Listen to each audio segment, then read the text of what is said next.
ഒന്നും ചോദിക്കാൻ നിൽക്കണ്ട. അവര് പത്രമായി നിർത്തി.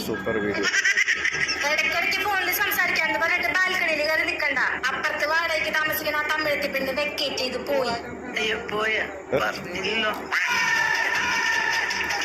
നിങ്ങളോട് പറയണം അവർക്ക് പോണെങ്കില്. കൈവേദന കാലുവേദന എന്ന് പറഞ്ഞിട്ട് ഇനി ഡോക്ടറെ അടുത്തേക്ക് പോവാൻ നിൽക്കണ്ട. നിങ്ങളും ആ നേഴ്സും തമ്മിലുള്ള കൊഞ്ചിക്കോളയില് ഡോക്ടർക്ക് വരെ മനസ്സിലായിട്ടുണ്ട്. നെറ്റില് കണ്ണി കണ്ട പണം കണ്ടിട്ട് ശരീരം നാശാക്കാൻ നിൽക്കണ്ട. ഇനി വിചാരിച്ചാലും കാണാൻ പറ്റില്ല. ഞാൻ വൈഫൈയുടെ പാസ്വേഡ് മാറ്റി. എന്താ നിങ്ങൾ പെറുപിറുക്കണേ? അതെനിക്ക് ഇവിടെ കേക്കാം.